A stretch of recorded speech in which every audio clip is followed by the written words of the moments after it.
Olá, pessoal. Muito bom estar aqui com vocês para a gravação do primeiro episódio do podcast Nunca Almoce Sozinho. E hoje eu vou ter a alegria de receber aqui meu primeiro convidado, convidado de honra, o Bruno Orlando Stefano, né?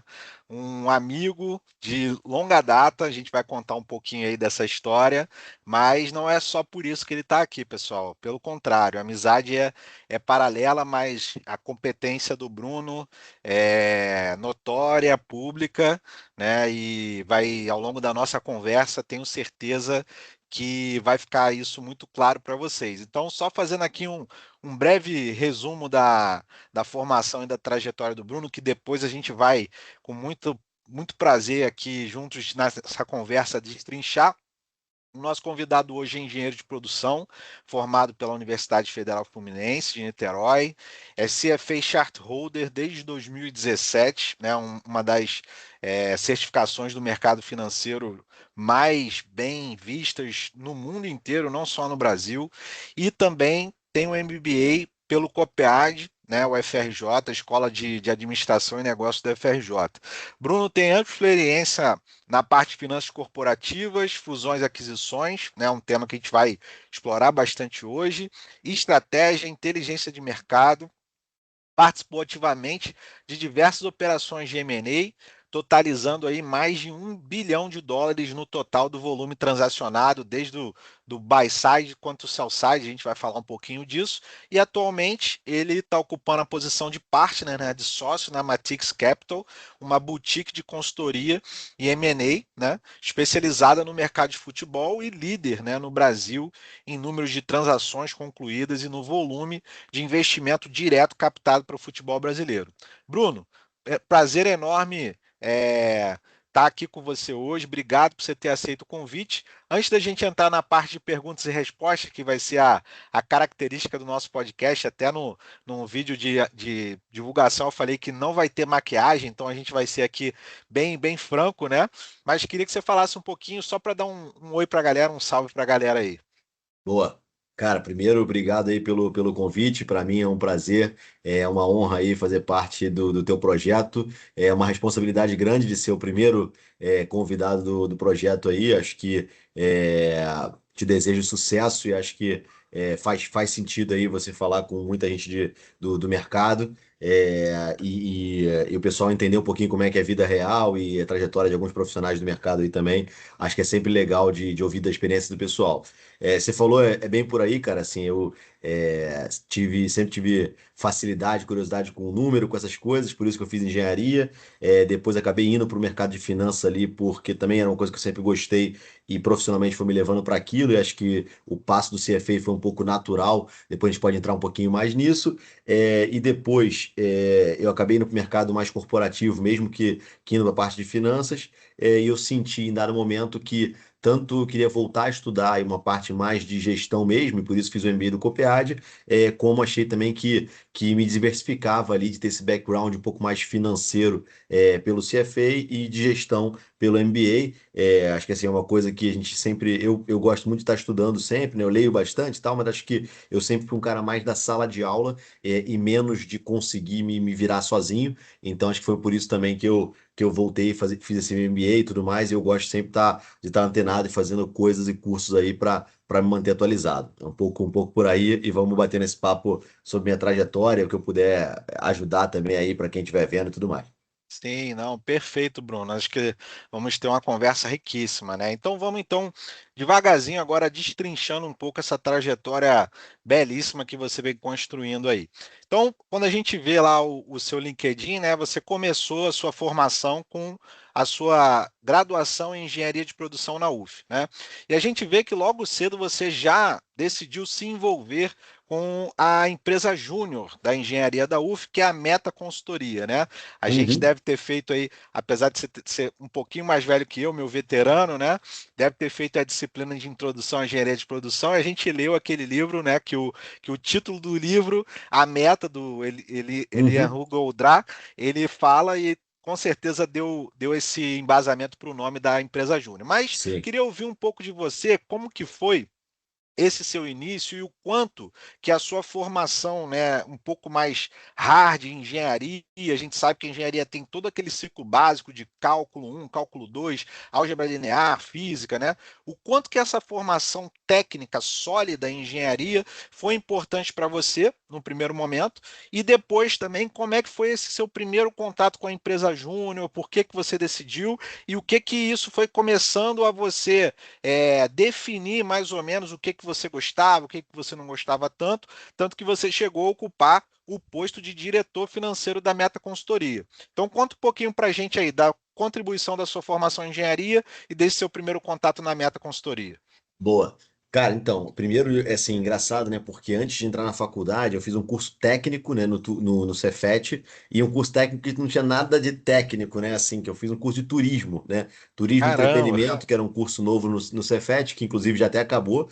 Mas é engraçado, cara, porque assim, de novo, apesar de eu ter facilidade de gostar de números, eu sempre fui um cara comunicativo também e tudo mais. Então, assim, eu queria fazer o Cefet para entender, mas nunca quis fazer engenharia hard, né? Porque eu também não me interessava tanto pela parte de edificações, civil, mecânica, telecom e tal. Enfim, então fiz turismo e foi interessante para entender um mundo novo, né? E também entender que, assim, apesar de ser um negócio legal e talvez eu ser um cara comunicativo, expansivo, profissionalmente não era o tipo de coisa que eu queria fazer, né? Então, para mim, apesar de a gente decidir a faculdade muito novo, né? 17, 18 anos, para mim foi meio fácil, né? Nesse sentido, por quê? Porque, de novo, eu tinha facilidade e gostava de número, já sabia que profissionalmente não era uma coisa que eu ia para humanas e alguma coisa assim, e também sabia que eu não queria nada muito exatas, né? Tipo engenharia civil, mecânica, telecom, etc.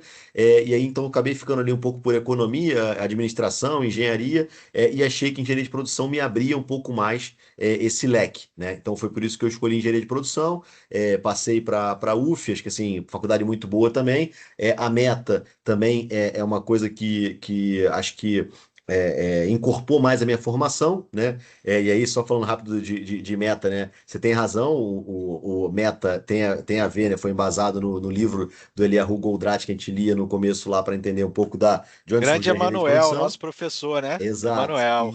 E assim, e também, né, por acaso o logo também tinha a ver com a pirâmide de Maslow, né, que fala um pouquinho das suas necessidades, né, e chega no final na autorrealização, e era uma pirâmide de Maslow invertida, né? Então assim, a gente estava na meta muito mais por autorrealização do que para ganhar dinheiro, que são satisfazer as necessidades básicas, né? Então, eu acho que o conceito foi muito esse, cara, assim, eu sempre, quando eu fiz turismo, né, eu já tinha estagiado, né, eu sempre trabalhei desde cedo. Então, assim, o conceito da meta era um pouco assim: não é hora de ganhar dinheiro, é hora de ficar caro. E assim, né? Claro que depois a gente vai para o mercado e entende que muita coisa que acontece na meta não necessariamente reflete o mercado, né? Mas assim, eu acho que é uma baita inserção no mercado, né? Então, ali na meta é uma empresa júnior, a gente faz projeto, fazia, né? A empresa faz, né? Eu não faço mais projetos junto com professores orientadores, de fato indo em direção, né, a problemas reais. Então a gente tinha clientes reais que tinham problemas reais, que não conseguiriam pagar talvez uma consultoria de mercado e a gente ajudava junto com professores, né? Então a gente fez projeto, por exemplo, quero abrir um novo negócio, será que isso aqui vai dar dinheiro ou não? Né? Então assim, pô, viabilidade econômica.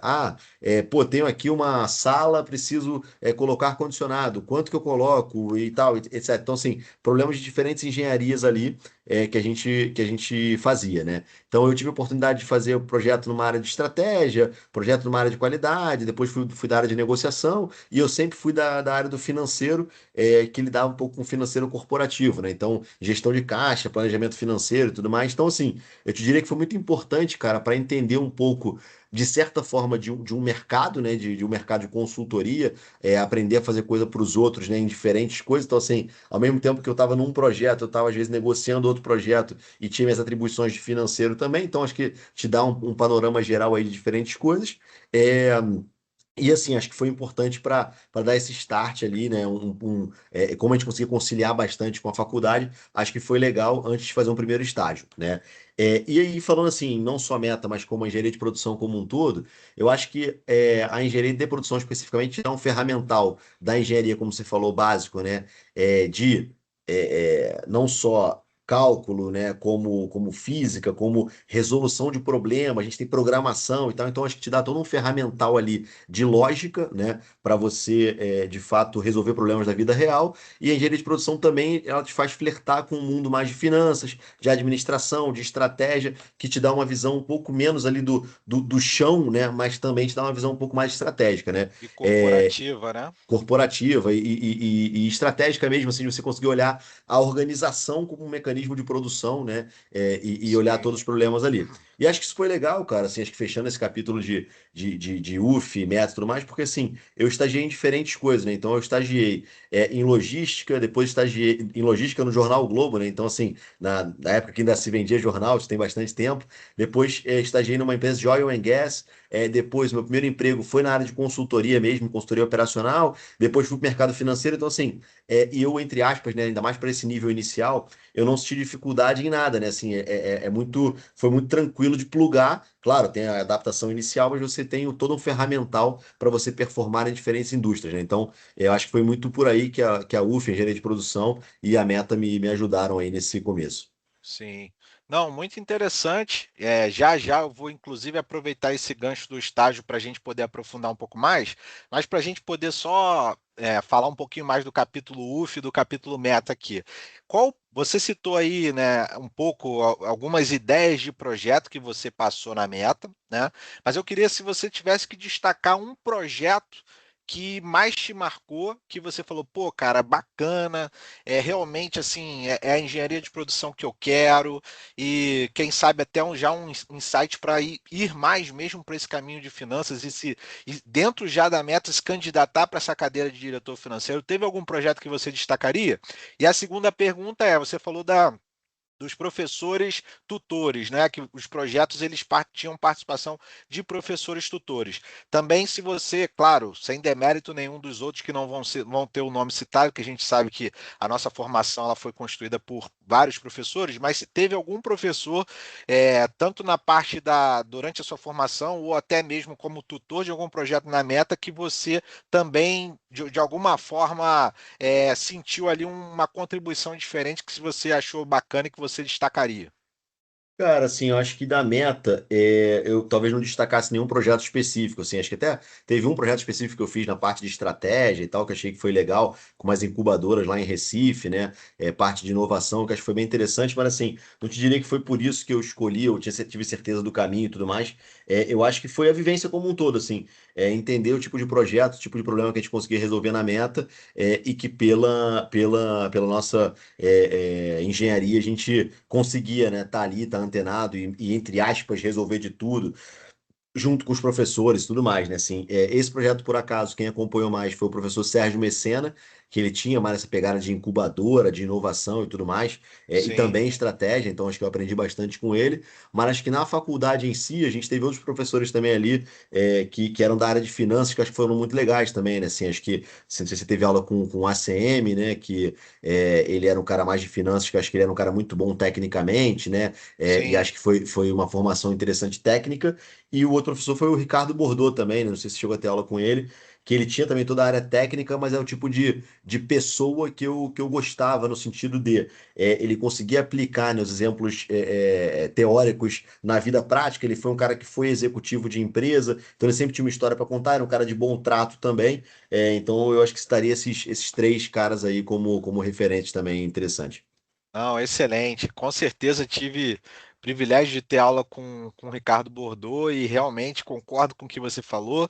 Inclusive, é uma pessoa que eu mantenho contato até hoje e realmente trouxe esse diferencial para as aulas, né? Dessa bagagem dele como executivo e depois como acadêmico, muito interessante. Mas então, Bruno, você falou um pouco dos estágios também, né?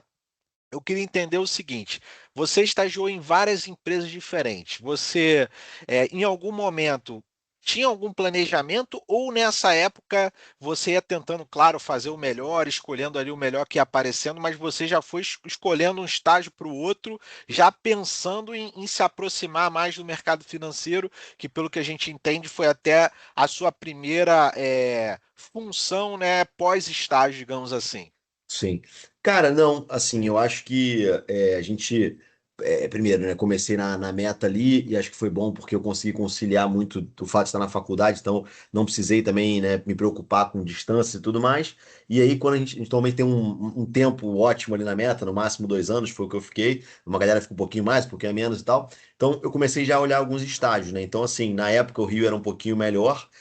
De oportunidades, né? Então, eu te diria que assim, estava muito no hype do oil and gas, mas eu sabia que isso não era o que eu queria, né? Então, muito amigo meu estagiou em estaleiro, estagiou com oil and gas e tudo mais, porque na época também acho que dava um pouco mais de grana, mas em princípio não era o que eu queria, né? Eu queria entrar numa empresa mais normal, vamos dizer assim. Então, assim, eu fiz alguns processos, cara, de estágio, tentando passar, vamos dizer assim, para empresas grandes e ver o que aconteceria, né? Então, na época, era a antiga Oi, né? Pô, Vale, Globo, e etc, né? Então, assim, algumas, assim, cheguei a passar, outras não passei e tudo mais, enfim. E acabei passando pro Globo. é, assim, lá dentro do Jornal Globo, acho que tinha algumas áreas também, né, que você meio que se candidatava. Eu passei para a área de logística, até dei sorte, né, porque assim, aí indo para tua pergunta, né, não era uma coisa que eu, vou estagiar em logística e tal, assim, eu queria estar na empresa, e logística era um negócio que eu não conhecia, então, pô, vou aprender, né. Não necessariamente eu pensava em mercado financeiro, até porque não tinha nada a ver com esse caminho de logística, né, e assim, na prática, se eu não tivesse ido para o mercado financeiro, eu estaria ok também, né? Se eu tivesse seguido um outro tipo de carreira. E aí, assim, lá no Globo, eu entrei primeiro numa parte de qualidade, que era uma parte muito mais de apurar indicadores e tal. Depois passei para uma área de planejamento, então, assim, que a gente de fato olhava, né? Rota, como fazer melhor, como gastar menos, como melhorar isso aqui, aquilo lá. E depois, cara, assim. O que aconteceu no Globo especificamente, sem querer ficar entrando em detalhe pra caramba, mas assim, é, eu já estava lá há um tempo e o meu próximo caminho seria ser efetivado, mesmo que eu não tivesse sido formado, sabe? E aí não era muito o que eu queria, assim, porque eu ia acabar entrando numa área que não necessariamente era a que eu tava, enfim, e aí, pô, já não era muito o que eu queria, e por acaso um amigo meu me indicou para uma outra vaga em Oil and Gas, que ia ganhar mais e era uma outra experiência. Eu falei, cara, e assim, era uma empresa que estava abrindo escritório no Rio e tal, então eu enxerguei não só a chance de aprender, como a chance de possível upside ali, depois se fosse o caso de ser efetivado e tudo mais. E aí acabei indo para lá, né? Que era a Emerson Process, uma multinacional aí e tudo mais. E aí, quando eu entrei lá, cara, por acaso eu vi também que não era o que eu queria, né? Assim, do tipo, pô, era muito, muito técnico, era uma área um pouco de vendas, que assim, para eu evoluir, eu de fato teria que começar a entender muito mais do processo, dos produtos e tal, e era uma coisa que, de novo, eu não era o cara da engenharia de mecânica, de telecom e tudo mais, assim, para ter curiosidade nisso aí, né? E aí, por acaso, eu fiz um processo para PwC, né, que é a firma de auditoria gigante aí e tal, mas que tinha uma parte de consultoria, tinha um amigo meu que estava lá, me indicou, e aí é um processo de trainee, né, que aí você tem um caminho muito mais também definido, né, de aprendizado, de fazer projeto e tudo mais. Então, assim, te diria, cara, respondendo a tua pergunta, que eu fui muito mais onde eu conseguiria aprender, né, e possivelmente com algum prazer, com alguma coisa que eu gostasse, né? Então foi muito nessa pegada.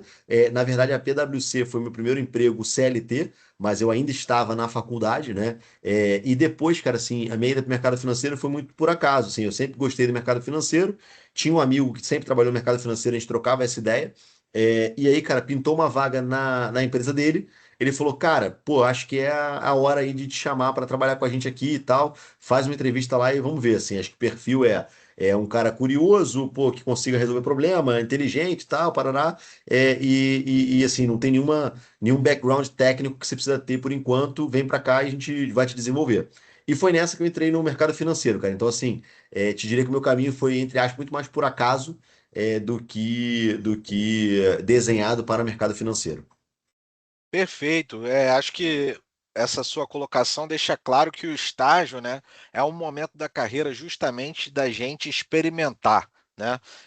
Da gente provar e da gente ir entendendo o que que a gente gosta, o que que a gente não gosta. Então, acho que só aproveitando para fazer esse recap do que você está falando, acho que é muito importante, né? A gente saber explorar bem essa etapa para conhecer um pouquinho de cada coisa. E acho que você fez isso muito bem. Então, Bruno, depois você da PwC, você foi para a Ventor, né? Uma Uhum, empresa aí sim já dentro do mercado financeiro e olhando então, né, a sua próximo desafio de formação, digamos assim, a gente se encontra justamente com o CFA Shareholder, né, com a certificação, né, de CFA E aí a gente sabe que o CFA é uma certificação muito bem reconhecida, é uma certificação internacional, então não é só no Brasil que ela é reconhecida, mas em todo o globo, né?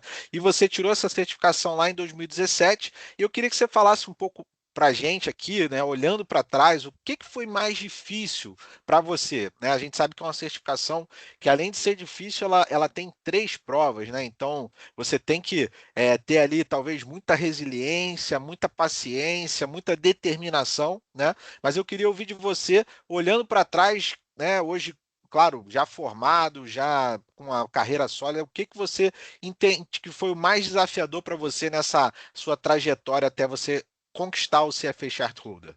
Boa. Falando um pouquinho da Ventus, né, e talvez dando um passo atrás no CFA especificamente, e voltando para a tua pergunta, eu acho que o CFA já sim, eu já fiz, vamos dizer assim, de propósito, né, com o propósito de ter um selo um pouco melhor, para aí sim, vamos dizer, ir afunilando mais no mercado financeiro, né? E ter uma carreira um pouco mais bem sucedida no mercado financeiro, apesar de depois eu ter saído do mercado financeiro. Mas assim, o contexto foi um pouco assim, cara. Eu, quando entrei na Vento, eu fazia uma parte que o pessoal chama lá de middle office, né? Que não é nem aquele back office, que era ficar só batendo operação, né? Uma parte mais operacional, e não era o front office, que é a parte, entre aspas, legal, que é o que todo mundo sonha. Você trader, comprar, vender, isso que tal. Então, o que que eu fazia, cara? Eu fazia uma parte que o pessoal chamava de P&L gerencial, né? Então, assim, eu via o que o cara comprou e vendeu e fazia meio que assim, cara, putz, você tá ganhando mais ou menos isso aqui de dinheiro, isso aqui deu certo, isso aqui deu errado. Fazia uma parte um pouco de risco também, né? Então, cara, ó, bacana aqui, mas se você, a tua exposição a essa ação aqui tá muito grande, então, tipo assim, se você precisar vender tudo, porque a gente vai ter um resgate, por exemplo, você vai demorar um ano para fazer, para vender tudo. Então, assim, provavelmente a gente vai ter não vai conseguir sair de tudo e tudo mais, para. Então, assim, eu fazia umas partes um pouco mais de análise, né? E um pouco, mas não era front, também não era parte operacional de back. E aí eu sempre me interessei pela parte de, não necessariamente de front, de querer comprar e vender, mas de estar mais envolvido no processo decisório, né? Então eu sempre me interessei na parte de valuation, de avaliar ações e tentar ajudar nesse processo de investimento, especificamente em ações, né? Na Venture, obviamente, eu aprendi muito mais sobre o mercado financeiro como um todo, produtos, né, ativos, derivativos e tal, que vai muito além de bolsa de valores de ação, mas eu sempre gostei dessa parte de empresa de ação. E aí, cara, assim, eu tive uma outra chance, né, de fazer uma outra análise para o cara que operava, né, ações, e aí eu fui, assim, ele falou, Bruno, assim, é bacana, mas assim, cara, se você quiser vir para minha área mesmo, acho que você tem que provar um pouco mais que você consegue, né? Então, primeiro, pô, faz essas análises aqui para mim e tudo mais, deixa eu ver como é que você se vira, e, pô, por exemplo, tira o CFA, porque, cara, vai ser um selo que não sou eu falando, assim, é um selo de mercado que você entende das coisas e tudo mais, parará. Então foi muito nesse contexto, cara, que eu acabei tirando o CFA, tá? E aí, assim, até como é que foi o processo, né, cara? Um processo bem desgastante hoje em dia. Eu não sei se é mais fácil ou não, mas assim, hoje em dia você tem muito mais provas, você faz prova online e tudo mais. Na minha época, né? Então eu comecei a fazer em 2011, 2012, sei lá, não, sei lá, 2014 comecei a fazer, alguma coisa assim. Então já tem mais de 10 anos. Era uma prova por ano e só em São Paulo. Então, necessariamente, você tinha que estar em São Paulo em junho, né? Eu moro no Rio, sempre morei no Rio. Então, assim, cara, e é aquela coisa, você perdeu a prova em junho, perdeu porque né, não passou ou porque você não conseguiu ir para São Paulo, cara, é só ano que vem, né? Então, assim, então era muito mais estressante do que hoje em dia, que assim, o nível um depois que começou a ser de 6 em 6 meses, já tinha no Rio e tal. Hoje em dia acho que está um pouco mais tranquilo nesse sentido, tá? Não tecnicamente. Então, assim, cara, eu fiz o nível um, passei de primeira. E aí, beleza, né? Aí falei lá na Venture que passei e tudo mais. Tinha um incentivo, eles pagavam sua prova se você passasse e tudo mais. E aí, cara, assim, acho que depois, respondendo a tua pergunta, acho que o nível 2 é mais difícil, tem muito mais conteúdo, né? E eu acho que você tem que ter uma cabeça muito boa de organização, de estudo, que foi o que eu te falei no começo, né? Eu nunca fui um cara de estudar por livro, eu sempre gostei de fazer aula, né? E, por exemplo, não tinha curso para CFA nível 2 no Rio. Ou você ia para São Paulo fazer o curso, ou você estudava sozinho, né? Então, tanto por isso, quanto por momento de vida profissional, assim, eu entrei num momento lá que eu desanimei um pouco profissionalmente, achei que as coisas não estavam acontecendo na velocidade que eu queria e tudo mais, não passei no nível 2, né? De primeira, tá? E aí depois, no ano seguinte, eu acabei passando no nível 2, e eu já tinha até saído da Venture, né? Já tinha ido para Americanas lá trabalhar com M&A e tudo mais, parará.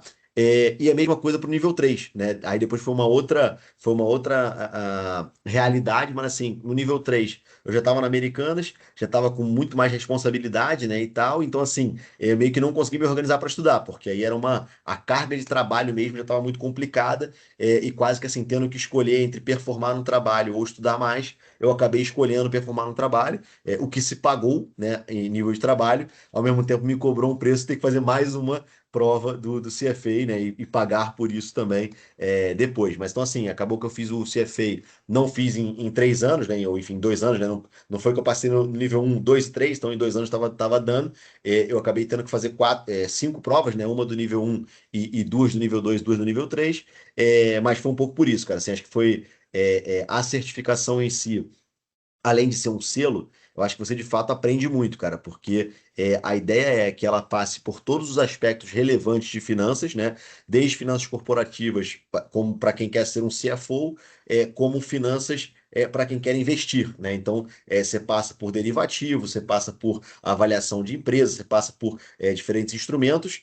E a última parte, né? De novo, na minha época, agora tem até outras coisas interessantes de Python, AI e tudo mais, mas assim, tem uma última parte que é você pensando como um assessor financeiro de alguém. Então, assim, beleza, cara, o Frederic tem 35 anos, pô, trabalha com isso, tem tal patrimônio guardado, quer se aposentar aos 50. E aí, o que que você recomenda ele a fazer com o dinheiro dele, em quem investir e tudo mais? E obviamente que isso passa, né, por você ter o conhecimento de todos os produtos que existem no mercado, mas assim, é um conhecimento diferente de você precificar uma ação. Você fala assim, Frederic, investe 20% em ação, né? Ah, em qual ação eu invisto? Pô, aí você fala com o cara que é especialista em ação, que poderia ser o cara que fez CFA também, mas que se especializou nisso em ação. Então, enfim, acho que é um pouco nessa pegada que o CFA te ajuda, que te dá um selo, e que para mim foi muito importante, cara, porque acho que foi legal para eu ter até escalado ali minha posição na Americanas e como um profissional como um todo. Acho que foi bem importante ter esse selo aí.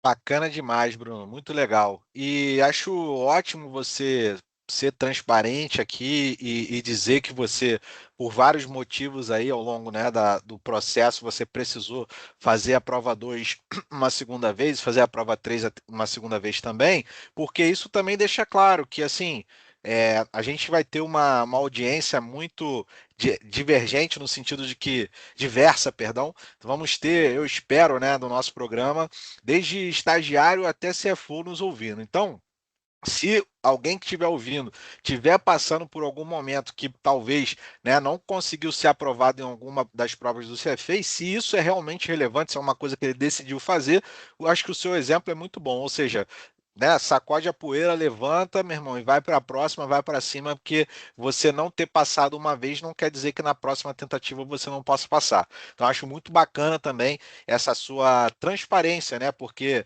a gente sabe que hoje, no mundo de redes sociais, as pessoas às vezes fazem um recorte só dos cases positivos do sucesso, né?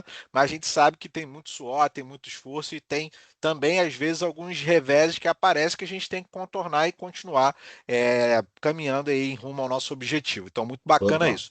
Então, já pegando o gancho aí da virada que você falou sobre sair da Venture, né, para ir para uma empresa, né, para Americanas, queria que você contasse um pouco como é que foi, né? Você disse que a sua posição ali na Venture era o middle office, fazer um pouco da gestão do P&L, fazer algumas análises ali, mas a Americanas eu entendo que não no mesmo expressão do mercado financeiro, mas você foi para o front, né, entre aspas, É no isso aí. sentido do negócio, né, de estar Uhum. próximo do negócio, da gestão do negócio e de uma grande empresa que a gente sabe que é Americanas, presente aí em vários estados do Brasil, que está no Brasil inteiro. Então, como é que foi essa transição para você? Sair da Venture para sua posição na Americanas, né? E daqui a pouquinho a gente vai chegar lá no case da AMI também, com certeza. Boa. Não, cara, assim, acho que, de novo, também sendo bem transparente, assim, acho que eu comecei a ver que na Venture as coisas não iam acontecer para mim, né?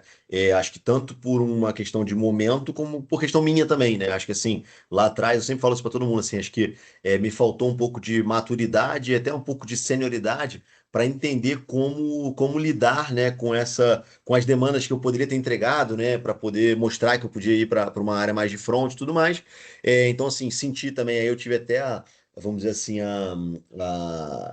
a leitura correta do negócio que não ia rolar, tão cedo, né, na Venture, então ou eu ia ficar lá para sempre fazendo o que eu fazia, ou era melhor sair. Então eu tinha decidido meio que ia sair, e aí também essas coincidências da vida, uma amiga minha estava na Americanas, falou que estavam procurando gente lá, fiz a entrevista, sabia que era um negócio mais front, que eu tinha como agregar nessa parte financeira e que era muito interessante para mim, e consegui ir para lá, né? Então, assim, em que momento que estava Americanas na época? Isso aí foi 2014 que eu fui para lá, né? Então, em 2013, a Americanas teve muito problema, na época, na parte online, né? Com entrega, com site caindo, com tudo mais. Então, a Americanas desenhou um ciclo, né? De 2013 até 2015, mais ou menos, de melhora da operação. Então, isso envolvia comprar empresas de tecnologia, comprar empresa de logística, comprar alguns tipos de empresa, e também focar no marketplace, né? A Americanas foi uma das primeiras, foi a primeira no Brasil que fez esse modelo de marketplace que a gente conhece hoje em dia, né? O Mercado Livre na época era C2C, como a gente chama, né? Então era muito mais um negócio que um consumidor vendia para o outro, né? Tipo uma, sei lá, uma OLX da vida. E a gente não, a gente fez um modelo de marketplace que você tinha sellers, né? Que a gente fazia curadoria e esses caras vendiam. Então foi nesse contexto aí que eu entrei na Americanas. Para ajudar justamente nisso, né? Então, na parte do M&A, acho que tinha todo o background de finanças, né, que é muito importante, valuation, modelagem e tudo mais. Tinha uma parte que eu não sabia, né, que eu aprendi lá, que era acompanhamento de due diligence, acompanhamento de contrato, né, assim, algumas coisas que são inerentes ao processo de M&A, né, tanto pré-M&A como pós-M&A, né, tem muita questão de documentação e tudo mais, que é muito relevante. Mas também tem uma questão ali que você está muito com a empresa no racional, né? Que é a parte estratégica, né? Então, assim, por que que eu estou comprando a empresa A e não a B, né? O que que isso aqui, pô, tá ligado com a estratégia da empresa? Por que que o valuation, para mim, não é 10, é 20? Porque esse cara pluga de um jeito aqui que o resultado que eu vou ter, né, no bora online é diferente do que se eu comprasse esse cara no modelo standalone, né? Enfim, de análise de cenários e tudo mais. Então era muito isso que era o meu trabalho no M&A da Americanas.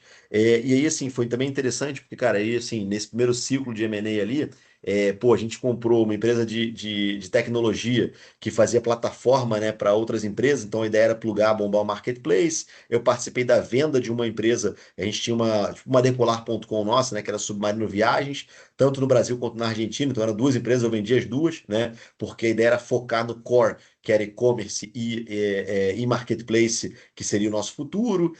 A gente comprou a empresa de logística para melhorar a nossa malha no sul, porque a gente era muito sudeste, já tinha comprado no nordeste. Então, assim, cara, foi interessante porque eu vi e avaliei, né? Não só, a gente fala muito dos deals fechados, né? Mas, pô, o Sim. que mais tem é deal não fechado. Então foi muito interessante, cara, porque eu tive a chance de analisar tanto num prisma estratégico como num prisma financeiro, diferentes tipos de empresas de diferentes mercados, né? Então foi nesse contexto que foi o desafio da Americanas ali. E hoje em dia, né, eu no M&A, né, numa boutique, né, diferente, mas eu estava no buy side, né? Então, assim, você tem o lixo e o luxo disso, né? Assim, eu, na teoria, tinha o dinheiro para fazer o que eu quisesse, né? O deal flow passava por mim necessariamente. Ao mesmo tempo, assim, o dinheiro também não é infinito, né? Então, você tem que estar muito embasado no porquê comprar esse e não esse, né? E hoje em dia, como M&A, como boutique, eu tenho muito mais dificuldade, né, de achar o bolso, né? Assim, é muito mais fácil achar quem está vendendo e está comprando, mas assim, para mim, o deal é deal, né? Assim, tipo, eu deixo cada um fazer o seu trabalho, né? Assim, o vendedor fala quanto ele quer, o comprador entende se é estratégico ou não, depois eu faço o negócio acontecer, né? Então, são realidades um pouco diferentes, mas acho que foi bem interessante a Americanas no M&A nesse sentido, tá? Bacana demais, bacana. E você disse, Bruno, que você teve, né, durante essa sua passagem, a oportunidade, né, de atuar pela Americanas, mas em negócios do lado do buy side, né? Mas também teve, por exemplo, que você falou da Submarino Viagens no Brasil e na Argentina, de atuar do lado do sell side. Eu diria assim, o que que você destacaria, né, da principal diferença? Que uma pessoa que está no time ou que está coordenando, né, o M&A pelo lado do buy side precisa e do outro lado do sell side. O que que você destacaria assim dessas duas experiências dos dois lados da mesa, assim? Porque vamos supor que aqui na nossa audiência a gente vai ter colegas que vão estar aí trabalhando com uma perspectiva mais de buy side. A gente sabe que não é necessariamente só um ou só outro, mas acaba tendo aquela tradição, né? A consultoria tal, ela é mais para buy side, pode acontecer. Então, Uhum. queria que você falasse um pouquinho desses dois lados aí. Cara, assim, não vai ter um gabarito ali, né? Como é que é um, como é que é outro, tudo mais. Mas assim, eu acho que assim, como buy side, assim, vou falar duas coisas óbvias aqui, né? Como buy side, você quer pagar o mínimo possível, né? Se possível de graça. E obviamente que você tem umas preocupações, como você não está com um ativo, né?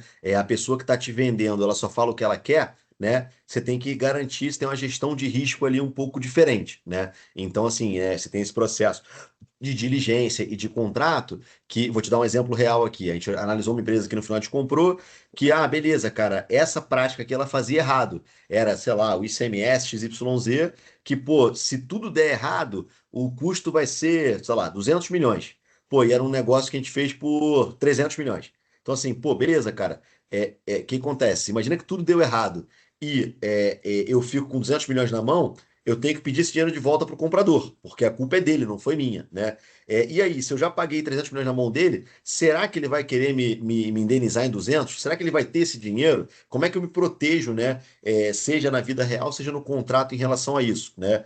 E outra, assim, eu quero fazer esse deal ou não, né? Teve um outro deal que eu não estava envolvido, mas depois eu ouvi dizer que um dos vendedores ele teve um problema criminal, né? Então, assim, uma parte da diligência é você pedir certidões, né, tanto na pessoa física como na pessoa jurídica do negócio. Então, assim, falou, cara, será que eu, como empresa, como Americanas, eu quero ter esse risco reputacional de comprar o cara que daqui a pouco vai aparecer que ele cometeu um crime e está sendo preso, né? Então, assim, acho que você tem uma questão que é não só negocial, né, de pagar o Sim, mínimo possível, conseguir as melhores condições possíveis, como de gestão de risco nesse sentido, né? sim, Porque às vezes você acha que está sendo malandro, comprei de graça, mas só o que teve de contingência ali, de sim. dívida escondida, foi muito mais caro do que se você tivesse pago alguma coisa e não levado nenhuma dívida para casa, tá? Você, E no sell side, sem eu querer acho te que cortar, mas só um manda. comentário, né? Engraçado porque a gente tem o passivo contábil, mas tem um passivo intangível também, né? Então, Sim, muito interessante esse ponto que você colocou. Porque assim, cara, você tem o passivo contábil, né? É o passivo que já é reconhecido pela empresa, né? Então, é a dívida real ou algum processo que ela já perdeu e tudo mais. Só que assim, você tem que mapear o que a gente chama de contingências, né? Então, Sim, assim, poxa, se o cara tem toda a folha dele PJ, por exemplo, cara, você tem um risco de todo mundo entrar na justiça contra esse cara, todo mundo ganhar e você ter um passivo trabalhista de tanto, né? De tantos milhões. Então, assim, esse é um passivo que de fato não faz sentido no balanço porque ele não existe. Mas pode ser que a qualquer momento isso aconteça. E quando acontecer, qual é a minha sim. exposição, né? Então, enfim, é bem por aí, cara. Assim, esse é o exemplo Não, mais clássico, né, de trabalhista. Mas sim. assim, você contrata, inclusive, pessoas especializadas nisso, que não é o meu caso, né? Mas tanto jurídica como contábil, para você entender qual tipo de exposição que você tem ali, né? Mínimo, máximo, médio, Sim. quanto tempo você tem e tudo mais. É um pouco por aí. E dependendo da indústria, Bruno, até só para fechar esse ponto, até mesmo ambiental, né? Porque Também, você pode ter total. uma exposição ambiental que ali no primeiro troca de documentos não está mapeado, não está registrado, mas se você Total. for analisar em loco, tecnicamente, pode ter uma questão de contingência ambiental ali envolvida. Então, Sim. acho. E outra. Desculpa, vai lá, vai lá. Não, vai lá. Não, acho Não, eu muito ia falar, e bacana o que outra você falou. coisa, acho que é confirmação de documentos, né? Do tipo assim, às vezes você faz uma projeção financeira que o cara fala assim: eu tive lucro de 10 esse ano. Então, pô, eu vou ter 20, 30, 40. Só que quando você vai parar para ver de verdade, primeiro, um contrato que ele tinha, que ele, pô, você está contando com esse contrato, termina esse ano. Então, pô, pode ser que esse contrato acabe a qualquer momento. Como é que tá essa discussão? Como é que não tá? Segundo, na verdade, contabilmente ele faz um negócio ali que ele joga para CAPEX, por exemplo, mas deveria ser despesa. Então aquilo não é lucro, né? Então, de novo, assim, essa preocupação no buy side ali, que é você entender tudo que você está comprando, né? O combinado não sai caro, cara. Assim, depois que você topou, vou pagar X, vou pagar show, não é problema falar isso. Agora, sim, é importante você saber o que você está comprando, se o cara não mentiu para você, né? Sim. E aí, fazendo, às vezes, do sell side, o contrário, quase, né? Assim, não é que você quer enganar ninguém, mas o lance você já gere a companhia, né? Você sabe o que está certo, o que não está tão certo assim, o que ele vai ver como, o comprador vai ver como contingência ou não. E aí eu te diria que talvez o desafio mais complicado é achar um comprador. né? Então, assim, pô, quem será que vai querer comprar Submarino Viagens, né? Assim, a gente falou com diferentes players, né? Assim, players financeiros, players estratégicos e tudo mais. No final, a CVC comprou, que era um player estratégico, mas é um pouco isso, assim, cara. Pô, primeiro eu tenho que colocar esse cara na mesa, né? Beleza, coloquei na mesa. Depois é o seguinte, poxa, eu quero vender por 100. Se o cara fala só pago 20, e aí, né? Eu vou ou não vou? E o outro, e depois você tá na ponta contrária, né? Assim, é o cara falar assim, Bruno, eu combinei que eu ia pagar 100. Só que assim, poxa, eu tô vendo que o teu resultado aqui de 10 não é 10, porque isso aqui você faz errado, é zero. Então eu vou pagar só 80. Ou então assim, cara, eu quero que você deixe um dinheiro aqui na conta escrow aqui, porque se der alguma cagada, eu vou pegar esse dinheiro de volta. Ou assim, eu vou pagar em 15 vezes, em 15 anos, porque, enfim. Então, cara, acho que é o mesmo desafio, só que ao contrário, né? Assim, é você tentar primeiro botar um comprador na mesa, que eu acho que é muito difícil, tá? Nesse caso, por exemplo, a gente colocou uma empresa para ajudar a gente, um bancão para ajudar a gente, né? E depois, cara, é justamente isso. Nenhuma empresa, eu te diria que é gerenciada 100% compliant com a lei, né? Assim, por diferentes motivos. Então, assim, é uma equação do tipo, cara, isso aqui é contingência mesmo, isso aqui abate, pô, isso aqui você tá vendo errado e tal. Então é muito por esse lado aí, para obviamente maximizar o teu output como vendedor, né? Assim, o máximo de dinheiro que você conseguir possível, o mínimo de restrições possível e tudo mais. E até te dando um exemplo de um deal que eu não participei, a Americanas.com, a Americanas na época vendeu a ingresso.com e assim, que foi vamos dizer assim, o gabarito, né? Porque assim, a gente conseguiu engajar diferentes compradores, a gente conseguiu não dar exclusividade para ninguém por muito tempo. Então, assim, o cara olhou, já perdeu a exclusividade, e aí, vai ou não vai? Então, assim, eu consegui ser a ponta forte da negociação, que acho que esse é o ponto principal de uma negociação de M&A, assim como toda negociação, né? Mas que normalmente o buy side é a ponta forte. Nesse outro processo da Ingresso.com, a gente conseguiu, como vendedor, ser a ponta forte. E aí, cara, assim, é o que todo mundo quer, né? Assim, aí eu pressiono o cara, paga mais, não quer pagar mais, eu vou pro outro então. Não, calma aí. Pô, exclusividade, cara, assim, ó, acelera. Pô, ó, o contrato é o seguinte, essa cláusula eu não aceito. Não quer, eu vou pro outro. Então, enfim, acho que é muito por aí que a galera tenta fazer. Maravilha, maravilha. É muito legal. Bruno, avançando aqui então, a gente vai, né, pro case da AMI Digital, né, cara? Essa fintech da Americanas, né, que você teve a oportunidade aí de participar do time fundador, né? Liderou aí a função financeira na fase de build-up e queria que você contasse um pouco, cara, como é que surgiu esse projeto, se vocês fizeram algum tipo, né, quando a gente está fazendo gestão de projetos no PMBOK, a gente tem uma parte de gestão das aquisições que é a análise make or buy, né? Fazer ou comprar. E se vocês passaram por um pouco disso antes de tomar a decisão de fato de criar esse modelo dentro de casa, como é que foi um pouco isso? E claro, para fechar também esse capítulo super importante, como que foi o fechamento, né, do negócio, a concretização dessa criação de uma fintech dentro de uma empresa que não era nem do setor financeiro, né? Sim. Cara, então, acho que esse é um bom ponto. Primeiro eu acho que eu gosto sempre de dizer que a AMI foi um case ali que foi legal, porque é quase como se fosse um plano de viabilidade, né, assim, by the book, né? Porque a gente estudou esse negócio ainda em 2016, se eu não me engano. Montamos ali um modelo financeiro, um modelo de negócio e tal, que o negócio não parecia que parava de pé, né? Então, assim, cara, já que não para de pé, não vamos seguir com esse negócio. Então, de fato, não seguimos, deixamos o projeto meio on hold, né, e tal. E depois, no ano seguinte, as coisas evoluíram e a gente achou um modelo que pararia de pé, né? Claro, como toda startup, no começo ela não dava dinheiro, depois ela dava dinheiro, né? Assim, ou deveria dar dinheiro lá na frente, tá? Então acho que isso aí primeiro foi bem legal. Segundo aí eu tive a chance, como você comentou, né, de ser do time fundador ali, apesar de ser uma coisa dentro de casa, né? Assim, eu ajudei a montar o modelo de negócio, o business plan, as projeções financeiras. Depois eu fui o primeiro head financeiro do negócio. Então, assim, desde quando aquilo ali era, vamos dizer assim, uma unidade de negócio dentro da Americanas, como depois virou um CNPJ de fato, né? Então eu me envolvi assim, é do luxo ao lixo, ou ao contrário, né? Assim, porque você pensa, nossa, modelo de negócio, estratégia, business plan, pô, bacana e tal. E depois, cara, você vai assim, junta comercial, CNPJ, vou emitir nota fiscal, preciso contabilizar isso aqui dentro de casa, e tudo mais. Então, assim, você tem todo um trabalho ali de vida real, né? De fazer as coisas acontecerem e tal. Então, eu tive essa chance, né? Tem E é que desse. sair do PowerPoint e da planilha às vezes, né? Total, total, exato. E é isso. Aí depois, assim, depois eu fui o head financeiro do negócio, aí tocava planejamento financeiro, tesouraria, contas a pagar, contas a receber e tudo mais. Então, assim, de novo, contabilização, resultado, gerencial, resultado contábil, parte fiscal, dá para otimizar isso aqui, não dá e tudo mais. Você faz parte do negócio, né?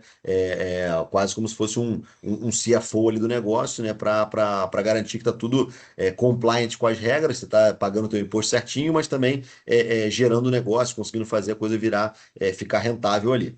Beleza. E assim, acho que o que você comentou, né? Assim, a decisão do make or buy, cara, é uma coisa que sempre faz parte, né? No M&A principalmente, né? Assim, pô, dá para fazer em casa? Isso aqui me acelera ou não e tal? E qual foi a pegada aqui? A gente tinha feito muita coisa financeira para o marketplace, né? Então a gente tinha um conhecimento muito grande dentro de casa de como é que estrutura pagamento, como é que, né, assim, faz essa gestão ali de saldos de seller do marketplace, e transita pagamento não só para mim, como para os outros. Eu já tinha, né, o que a gente falava em casa, um aquário muito grande, né, tanto de clientes, pessoas físicas, como de sellers que poderiam ser meu cliente, né, para minha solução ali da AMI, né? A gente precisava também de um mecanismo ali que fosse me ajudar a fidelizar cliente. Então a AMI também era um plano de fidelidade da Americanas, né, do universo Americanas, como a gente chamava.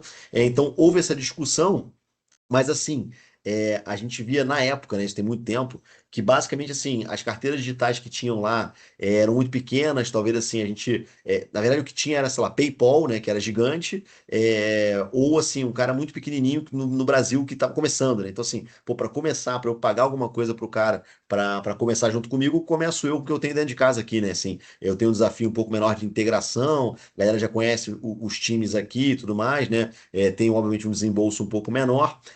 Então, assim, acho que foi um pouco nesse sentido que a gente resolveu fazer dentro de casa, né? E também para fazer um negócio diferente, né? Então, é um negócio interessante, cara, porque a AMI, eu tenho para mim que foi quem começou com esse negócio de cashback no Brasil, né? Já tinha, né? A Melio já tinha, e lá fora era um conceito muito grande, mas quem popularizou foi a AMI, né?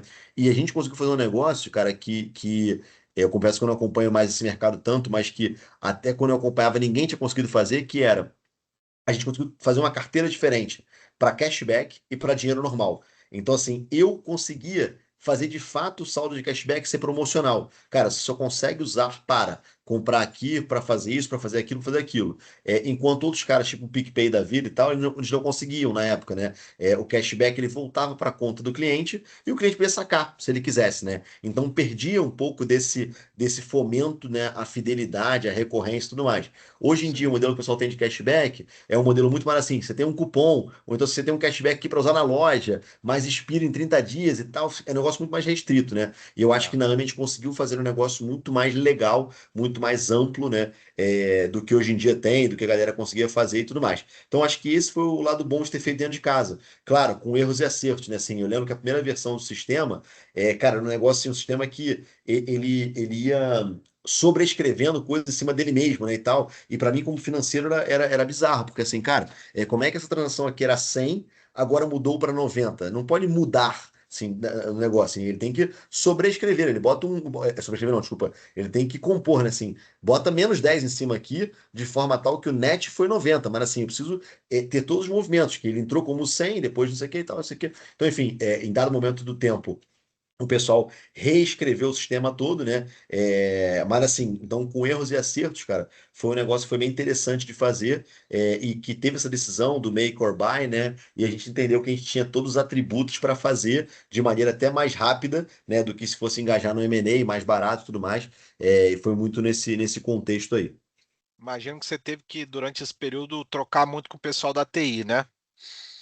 Cara, sim, assim, a gente foi legal também porque a gente tinha um grupo multidisciplinar para esse negócio acontecer, né? Então, tinha um cara que era um pouco mais TI, tinha um cara que era um cara operações pagamento, né? Porque a gente tinha, como eu te falei, todo esse mecanismo de pagamento, de antifraude, de não sei o quê, então era esse cara.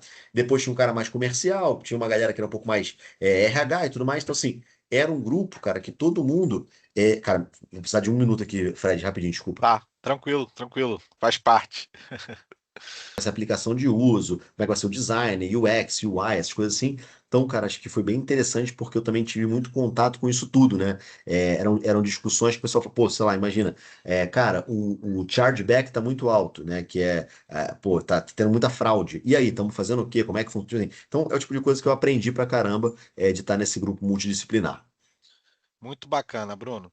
Avançando aqui, então, a gente chega, digamos assim, mais agora na sua experiência recente, né? Transicionando aí para esse mercado, né? Você veio com essa bagagem toda de finanças, CFA, M&A, né? Na Americanas e depois o projeto do case da AMI, mas aí você vem então para o futebol, né? Você começa, digamos assim, a sua experiência trabalhando na SAF, né, do Botafogo, durante um summer, né, que você fez. E aí eu queria entender um pouco que você trabalhar na SAF do Botafogo, né, ou seja, viver o dia a dia de um grande clube, a gestão de um grande clube, te ajudou, né, para o próximo passo que a gente já já vai falar, que é você trabalhando na Matix Capital dentro da parte de M&A de futebol. Quanto que foi importante para você essa step aí da sua carreira durante a SAF do Botafogo? Boa. Cara, acho que assim, só dando um passo antes, assim, é, por que que eu saí, né, da AMI, da Americanas e tal, assim, depois na AMI eu fui esse head financeiro que eu comentei contigo, depois eu voltei pro M&A, né, assim, precisaram de mim num segundo ciclo de M&A ali, que eu fui o head da área, né, de M&A, por um tempo, e depois, cara, assim,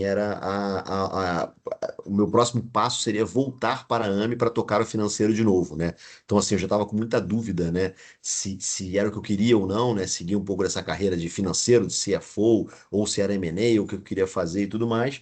E ao mesmo tempo, assim, cara, foi uma jornada desgastante, né? Foram quase 8 anos de Americanas, e assim, que eu consegui, né? Fazer muita coisa legal, subir muito rápido, mas às custas um pouco da minha vida pessoal, enfim, de saúde e tudo mais. Então, assim, eu achei que era hora um pouco de dar uma desligada, e tentar voltar a estudar e tudo mais. Foi nessa que eu fiz o MBA full-time do Copiad, Sim, e aí sim. foi nessa aí que eu entrei no Botafogo, né? Foi como um estágio de verão do MBA. Um amigo em comum aí conseguiu uma vaga não só para mim, como para alguns amigos no Botafogo. E o que foi legal disso, cara? Assim, eu sempre gostei de futebol, né? Sempre me liguei em gestão de futebol. Assim, para você ter ideia, o meu TCC na UF, né, de graduação, foi sobre planejamento estratégico para clube de futebol. Né? A gente olhou Bacana. algumas ferramentas e tal, que poderiam ser usadas ou não e tudo mais. Então, eu sempre gostei dessa parte de gestão no futebol. E assim, acho que o que foi legal no Botafogo, cara, é que assim, eu consegui, né, dentro desse ambiente ali, né, de torcedores, é um mercado muito diferente, né, do normal, mas entender como é que o pessoal estava conseguindo implantar uma mentalidade de empresa, né, num clube de futebol. Então, assim, eu participei de alguns projetos, né? Eu participei de projeto de tentar fazer valuation de naming rights do Newton Santos, para tentar bater na porta de algumas marcas para ver se comprava esse negócio ou não. Eu ajudei em outras iniciativas comerciais, a gente ajudou na parte de loja do Botafogo, que o Botafogo ficou um tempo sem ter loja nenhuma. A gente ajudou no contrato com a Reebok, né, que já estava assinado, mas a parar algumas arestas ali. Então, assim, acho que o que mais me chamou a atenção, cara, foi entender nesse universo, né, específico, né, de você ter clientes cativos ali, ao mesmo tempo que o cara é cativo, o cara só consome se o clube está bem no campo, né? O campo não é uma ciência exata, né? Então isso é interessante, mas como que essa mentalidade empresarial estava sendo incutida ali, que eu achei bem interessante, eu me senti na Americanas no seguinte sentido, poxa, queremos aprovar esse projeto? Beleza, cara, faz uma análise, me mostra uma análise, me mostra por que que vai dar retorno, por que não vai dar retorno, qual o investimento, como é que é o business case desse negócio, né? Não só por exemplo, a gente abrir loja no Botafogo, a gente queria abrir algumas lojas no começo. Cara, não tem dinheiro infinito, então, cara, começa com essa aqui, depois a gente vê, mas essa aqui qual? Qual que é melhor que a outra? Por quê, né? Então, depois no final a gente escolheu a do Barra Shopping, que foi uma decisão super acertada, de ser a primeira, né? Enfim. Então, cara, assim, acho que foi essa experiência que eu tive que para mim foi bem interessante, que foi enxergar de fato uma pegada empresarial num clube de futebol. Bacana, bacana. Então, voltando ao ponto também, Bruno, você pegou um pouco desse ambiente justamente de profissionalização, né? A gente teve no Brasil a lei das SAFs e justamente você pegou esse momento e, como você disse, você conseguia aplicar e enxergar as ferramentas que você aprendeu aí na Americanas e na sua carreira dentro ali do clube de futebol, né? Uhum. É, como que foi então para você, transicionando agora, né, para Matix, para essa parte de M&A?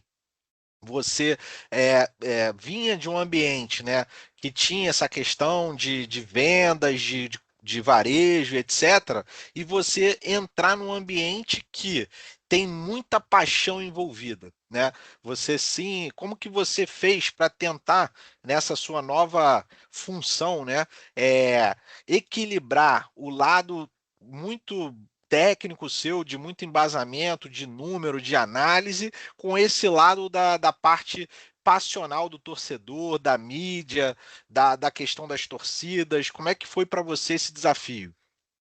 Cara, interessante, né? Assim, isso no Botafogo ou na Matix? Como é que é? Já na Matix, já na Matix. Cara, assim, eu acho que aí a gente tem que tentar separar um pouco essas coisas, né? Assim, eu acho que é interessante porque quando a gente fala com o investidor, a gente tem que enxergar isso como um negócio, né?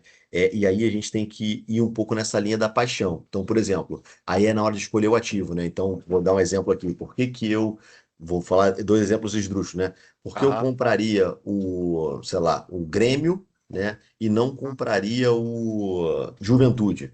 Cara, você tem que entender o seguinte, pô. Cara, os dois estão no Rio Grande do Sul. Mas o Grêmio tem 10 milhões de torcedores. O Juventude, de repente, tem 1 milhão de torcedores. Ah, mas, Sim, pô, o Juventude é um negócio menor que eu consigo desenvolver jogador mais barato. Pô, bacana. Mas o Grêmio tem uma fábrica de talento que é diferente, porque teve o Ronaldinho Gaúcho.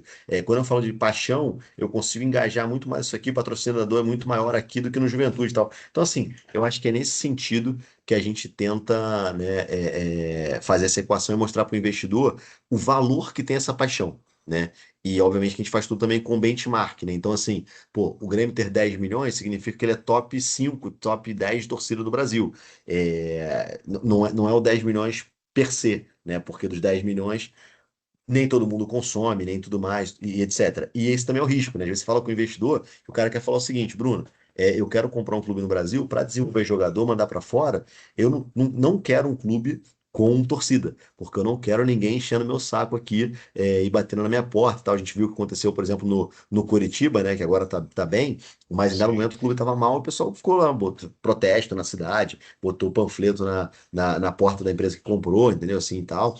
Então, cara, eu acho que é uma equação realmente difícil.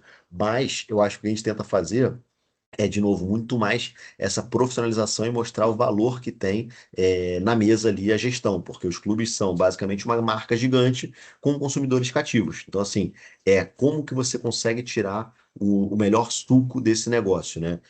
Então, é muito nessa pegada.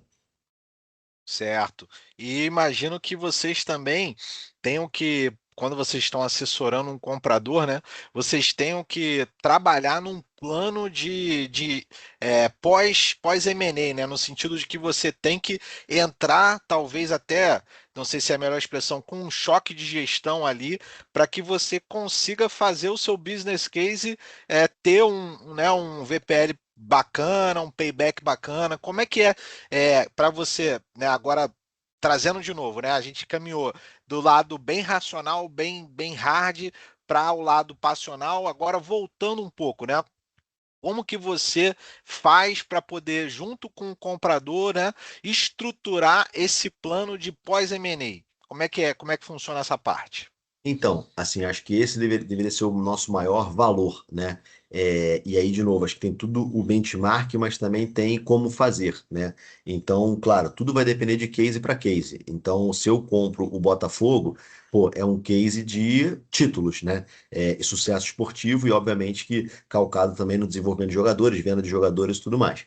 Se eu compro, possivelmente, vamos falar aqui, Rio Branco do Espírito Santo, que a gente fez o deal lá, é um clube que está sem divisão nacional, já é um case diferente, né? É um case de profissionalização, de pô, você ter uma força regional, de você conseguir ser um polo ali para captar investidores e patrocinadores locais e tudo mais, e possivelmente chegar numa série C, série B, né? Então, assim, fazer um break-even dentro de um contexto diferente, possivelmente o Rio Branco nunca vai ser campeão mundial. O Botafogo talvez, pô, possa ser um campeão mundial. Então, acho que tudo é muito nessa linha, tá? Então, o que que a gente ajuda muito, cara? Assim, primeiro,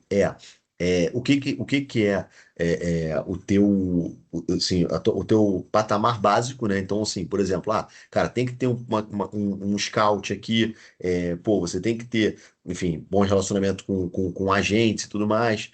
A gente, por exemplo, lá no Botafogo, tinha muito isso aí. Ninguém era contratado porque, pô, esse cara aqui tem nome, né?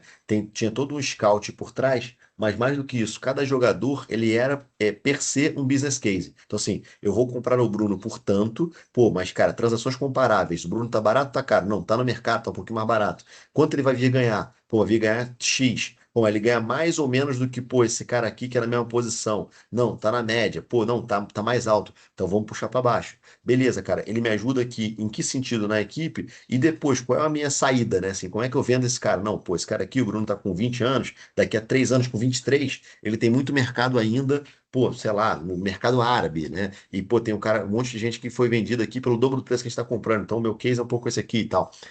Então, assim, a gente ajuda muito nisso. Outra coisa, né? Assim, essa parte comercial, né? Então, a alavanca, né? Pô, cara, hoje em dia aqui eu tenho patrocínio X. Cara, você para para ver aqui, está muito fora do mercado, né? Então, como é que a gente ajusta isso aí, traz mais dinheiro para a mesa, de patrocínio, de outras formas de arrecadação e tal. Então, assim, eu acho que isso tudo, cara, não necessariamente a gente vai implantar junto com o cliente, né, com o investidor, mas a gente faz esse mapa, né?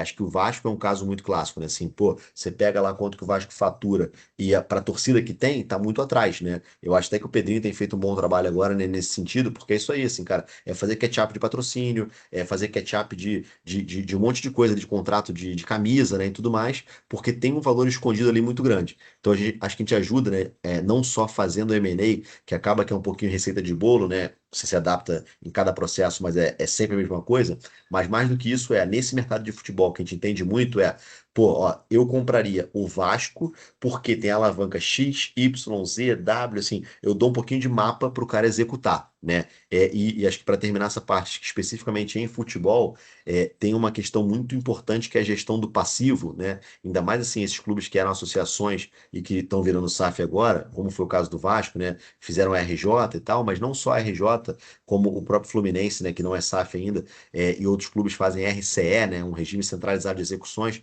Então tem uma ciência e um know-how de gestão do passivo que traz um valor também imediato que a gente também traz, principalmente como comprador, a gente traz esse negócio, porque, de novo, né, quando você fala de valuation de uma empresa, e o clube de futebol não é diferente, você tem um valor do equity, né, que a gente chama, e você tem o valor que a gente chama do enterprise value, né, que é basicamente o equity mais a dívida, né? Então, assim, se a dívida que eu estou comprando aqui, o Vasco, por exemplo, tinha uma dívida de 1 bilhão, né, e a 777 botou 700 milhões por 70%. Então, implicitamente, o equity estava valendo 1 bi e tinha 1 bi de dívida, né? Então, 2 bi. Então, você pagou 2 bi pelo Vasco. Se você consegue diminuir essa dívida de 1 bilhão, né, para menos que isso, né, e assumindo que o teu negócio valia de fato 2 bi, né, se a tua dívida foi para 500, o teu equity automaticamente já reajustou para 1,5 bi, dado que a tua dívida é menor, né? Então, assim, dado que o clube, né, não mudou de valor, continua a mesma coisa. Então, assim, isso traz muito valor imediato para os investidores. Então, a gente procura sim, cara, fazer esse mapa todo de geração de valor junto com o nosso cliente. Muito bacana, Bruno, muito bacana. E caminhando um pouco aí para a etapa final, né, do nosso episódio hoje, do nosso bate-papo, eu queria que você destacasse qual foi, né, o profissional, ou quais são os profissionais que você considera como as suas maiores referências, né, as suas inspirações na sua carreira e, claro, justificar um pouco o porquê, né? Assim, a gente hoje, como eu falei, vai estar aqui, esse episódio vai atingir muita gente. Tenho certeza que muitas pessoas vão, né, ter o Bruno aí como uma referência, como uma inspiração, mas é sempre bom a gente ouvir também quem você tem como referência e inspiração.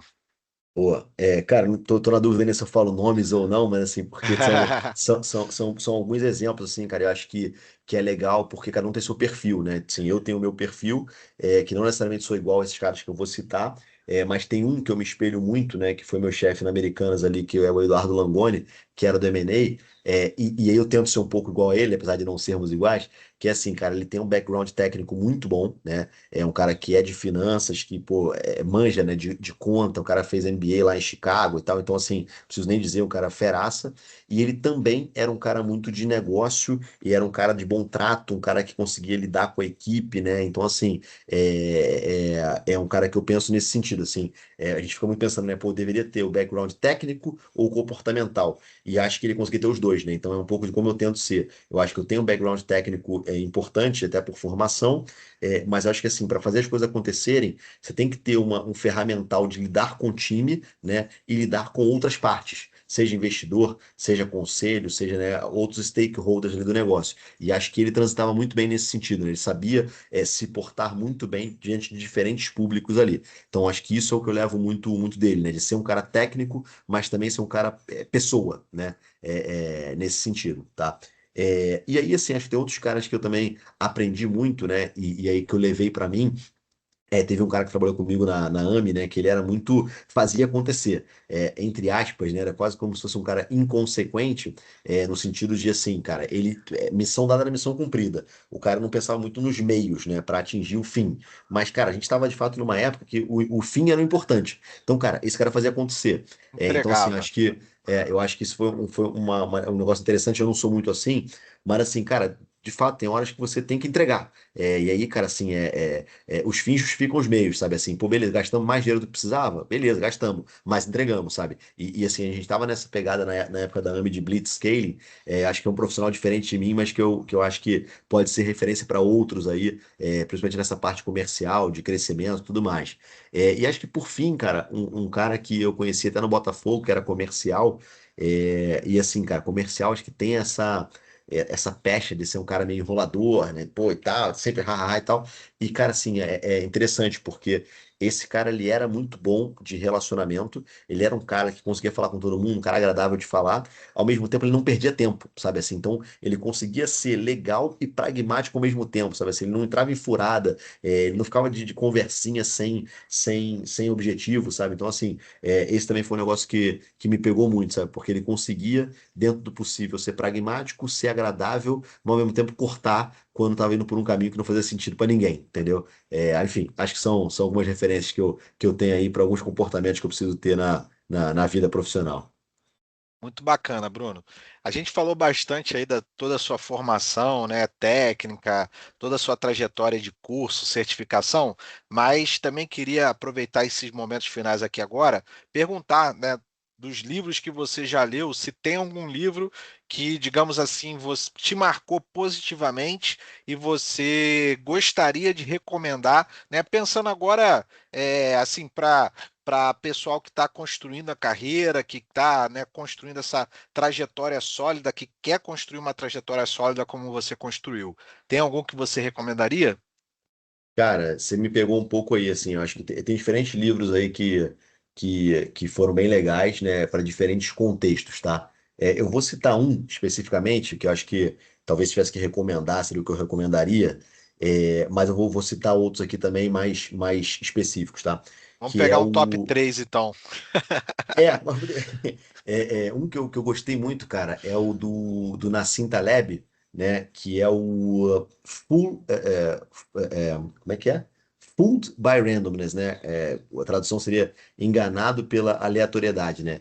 Que eu acho que é bem interessante, cara, porque é o cara que fez o Black Swan, né, e tal. Aham, E Cisne assim, Negro. tipo, é interessante porque ele levanta várias questões ali do tipo, cara, será que isso aqui, né, assim, de fato a pesquisa mostrou isso? Ou será que por acaso, né, assim, a amostra que eles pegaram, por coincidência, foi mostrando isso, né? E como que você se defende um pouco, né, como gestão, né, do que pode ser de fato tendência, o que pode ser aleatoriedade, né, e você não ter as coisas, pô, isso aqui é fato sempre e tudo mais. Então, acho que talvez se tivesse que escolher um aí, eu escolheria esse, tá? Agora, tem outros livros também que são interessantes, cara, assim, tem um que eu li que ele falava um pouco de Age of AI, né? Que era, eu esqueci o nome em português agora aqui, mas ele fala um pouco desse mundo que a gente vive de plataformas, né? E tal. O livro deve estar até desatualizado agora, mas acho que é interessante de você entender um pouco desse network effects e tal. Então, assim, para efeito de entender o mercado hoje em dia, eu acho que é um bem legal. Eu li um também do que conta a história da Netflix, né? Que é bem legal também, cara. É, a regra não ter regra, se eu não me engano. Sim. Pô, que é bem legal, fala um pouco não só de como surgiu, as coisas que aconteceram lá, mas também como é que é o modus operandi lá, que também acho que é bem legal. Cara, então assim, pô, tem alguns aí que eu lembro que me marcaram. Para futebol tem o Soccernomics, que eu li também aí, que é bem interessante também. Então, assim, é um pouco isso, cara, assim. E aí, pô, acho que o último que eu queria falar, lembrei que é desse de aleatoriedade também e tal, é um que eu li para o mestrado, que é fala um pouquinho dos vieses comportamentais, né? E aí, se eu não me engano, o nome é Previsivelmente Irracional, alguma coisa assim. Esqueci o nome do autor, do Dan Ariely.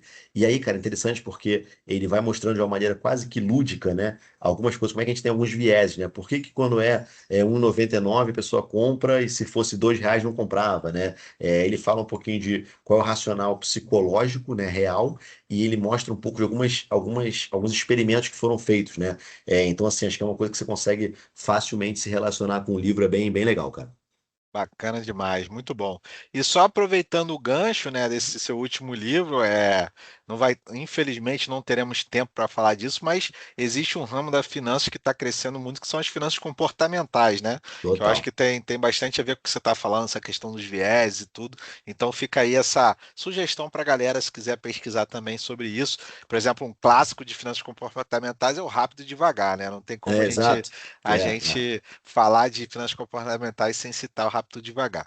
Mas para fechar, Bruno, agora a pergunta final, né? Se você tivesse a oportunidade de gravar uma mensagem que fosse transmitida no monitor de cada jovem profissional que está dando aí os primeiros passos na construção da sua carreira, né? Aquela pessoa que está, pô, já saiu da faculdade, já formou, já está numa empresa, mas está no início dessa construção. Qual mensagem você daria, né, claro, uma mensagem resumida em poucas palavras para ser transmitida se você tivesse esse superpoder de transmitir em todos os monitores aí dos jovens profissionais? Cara, é uma frase meio de guru, eu não sou guru e nem sou, né, um baita profissionalzão assim, mas acho que seria esteja preparado para as oportunidades que vão vir. Porque assim, eu acho que eu tive exemplo para um lado e para o outro, né? Acho que assim, eu tive oportunidade na Ventor, como eu comentei, que eu não estava preparado para assumir, e por conta disso eu não fui em frente, né? E a minha trajetória lá acabou. E na Americanas, assim, eu estava preparado, quando as coisas aconteceram, eu estava lá. Então, assim, eu acho que, cara, de fato é, tem uma combinação de competência e sorte. Eu conheço caras que são melhores do que eu, que não tiveram a sorte de estar no lugar certo na hora certa, e talvez não evoluíram como eu, né? Assim como às vezes tem caras que não são tão bons, mas estão no lugar certo na hora certa e que vão. Então, acho que é um pouco isso, cara. Assim, às vezes passa um trem ali, né? Passa o cavalo selado e tal, Uhum. essas analogias, assim, tem uma oportunidade que você tem que estar pronto, cara. Então, assim, pô. Às vezes eu sou o cara mais técnico, pô, e não tive oportunidade. Beleza, pode acontecer. Mas, cara, se a oportunidade aparecer e você não tiver preparado, e você não fizer um bom trabalho, vai passar e você não vai pegar. Então, acho que é um pouco isso, cara, assim, tá preparado, com o teu melhor, dá sempre o teu melhor, obviamente, mas assim, porque vão ter alguns golpes de sorte na tua vida profissional que se você não tiver competência, você não vai pegar. E aí só sorte não leva ninguém a nada. Maravilha, Bruno, espetacular. Acho que ótima mensagem para a gente encerrar nosso podcast. Mais uma vez, então, meu amigo, só te agradecer, tá, por ter aceito esse convite. E é isso. Vamos seguir aí levando essa mensagem, né, levando essa competência toda para que as pessoas possam, né, se motivar e conseguir aí dar os passos para construir uma carreira de sucesso, tá bom? Meu amigo, obrigado. Você aí que está acompanhando a gente, então, esse é o primeiro episódio do podcast Nunca Almoce Sozinho, né? E não posso deixar de falar aqui que esse podcast ele nasceu, esse episódio, na verdade, não o podcast, o episódio nasceu num almoço, né? Que eu tive o privilégio de ter com o Bruno, num ótimo restaurante, uma comida árabe, né? Não vou dar detalhes aqui para não deixar os nossos acompanhantes aí com água na boca, mas, pô, que a gente tem que marcar, inclusive, o próximo almoço, né, Bruno? É verdade, cara. Bom, prazerzão aí. Espero que você tenha sucesso nesse novo projeto aí, cara. Acho que a iniciativa é bem bacana. Espero que você consiga trazer muita gente boa aí para falar com esse público. É isso, vamos marcar nosso almoço. E eu adorei o papo aí. Espero que a galera goste também. Vamos que vamos. Maravilha, maravilha, meu amigo. Tamo junto. Então Grande valeu. Tchau, abraço. tchau, pessoal. Até mais.